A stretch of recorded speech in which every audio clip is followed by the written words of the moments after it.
afastamento do empregado, vamos dizer, aquele empregado ele se afastou em decorrência do câncer por mais de 15 dias, a partir daí ele já tem direito, independente de ter no mínimo 12 meses aqui de contribuição, sendo ele segurado, ele já passa a ter direito ao recebimento de um auxílio. Quando a gente fala de auxílio, a gente tem o auxílio doença e o auxílio doença acidentário, como bem o doutor Alan colocou aqui. O auxílio doença seria para aqueles empregados portadores de câncer que essa doença ela não tem uma ligação direta com a atividade ali exercida. Então a doença ela não se deu em decorrência do trabalho e das atividades ali exercidas. Quando a gente fala em auxílio doença acidentário, tanto para acidente de trabalho, como também para doenças em decorrência do trabalho, doenças laborais, que a gente fala, por exemplo, você desenvolveu um câncer por trabalhar com radiação, esse câncer foi desenvolvido em decorrência daquela atividade ali desenvolvida no seu trabalho. A partir deste momento, você passa a fazer jus ao recebimento do auxílio doença acidentário. Neste caso, entra na questão da estabilidade, como a gente mencionou aqui. Se tem uma ligação direta com o trabalho, ele passa a ter direito à estabilidade, que seriam 12 meses, sem ele poder ser demitido sem justa causa, né, uma vez retornando ali ao seu serviço.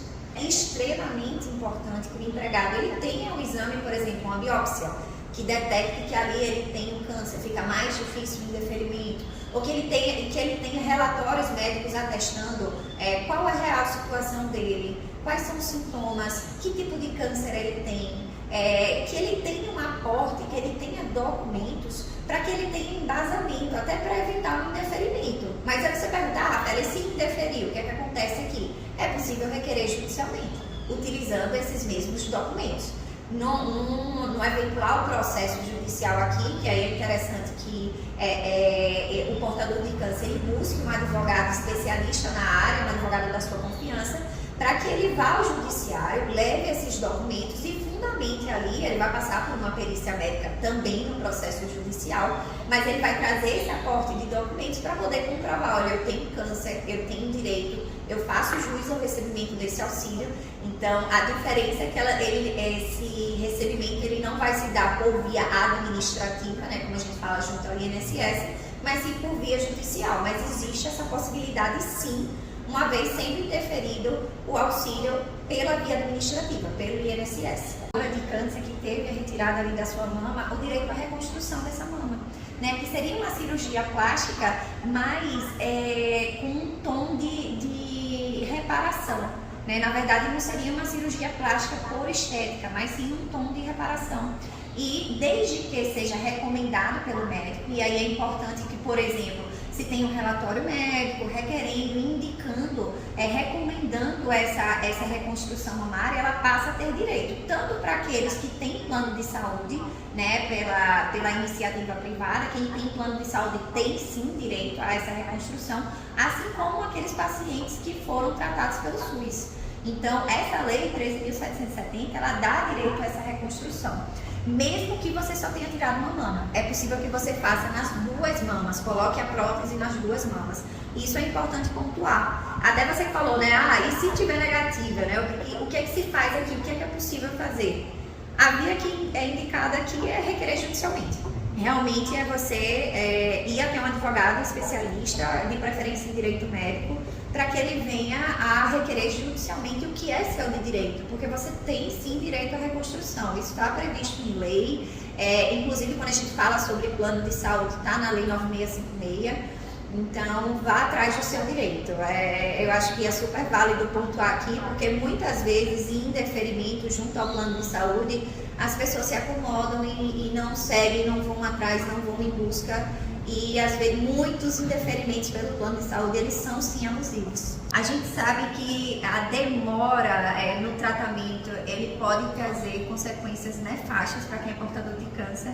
Então, quanto mais rápido iniciar um tratamento, que seja uma quimio, que seja uma cirurgia, um procedimento cirúrgico, isso o médico que vai indicar, o médico que estiver acompanhando, seja pelo SUS ou seja pelo plano de saúde, ele vai indicar qual o melhor procedimento aqui, qual o melhor tratamento. E aí, pelo SUS, ele tem até 60 dias para começar justamente Porque a demora, ela pode se tornar, trazer sequelas irreversíveis para quem é portador de câncer.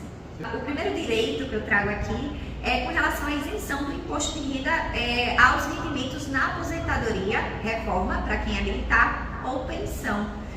As pessoas muitas vezes não sabem que tem direito à isenção do imposto de renda.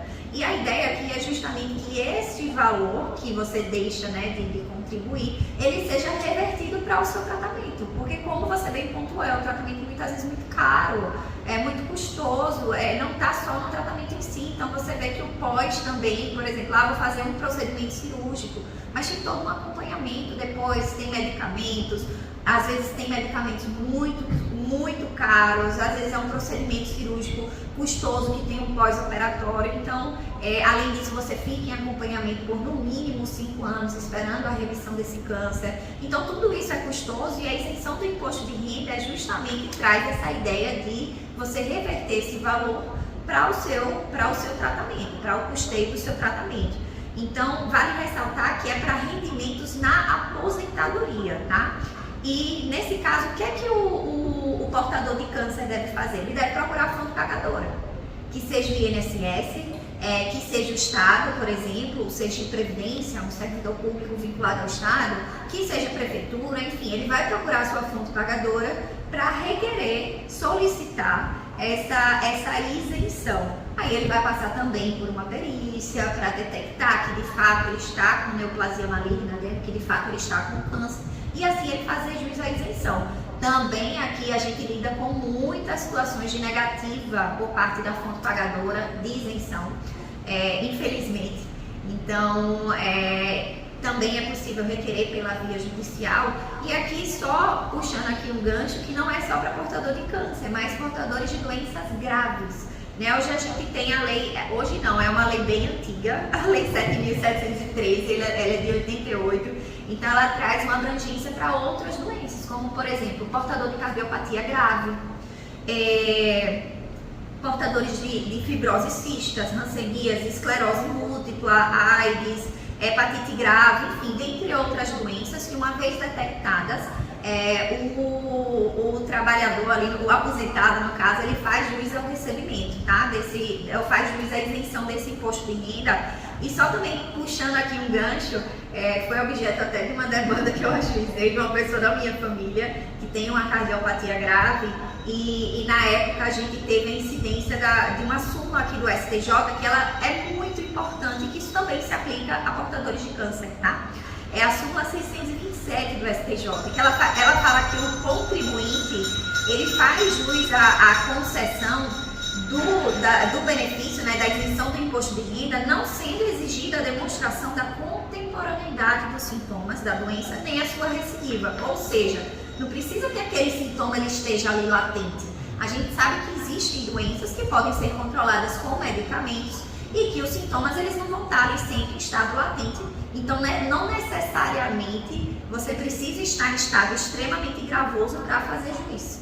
É possível que, mesmo você com a doença ali controlada, você tenha o seu direito, tá certo? Outra coisa também, a gente vê a isenção do IPVA e do IPTU, mas isso vai depender muito do estado e do município, né? Isso aí a gente tem que dar uma olhada. Cada estado e município tem sua regulamentação a respeito, então não é uma regra geral, digamos assim.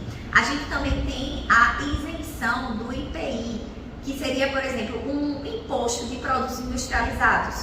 Vamos dizer, você está querendo comprar um carro nacional, você teve um câncer e você ficou com sequelas desse câncer.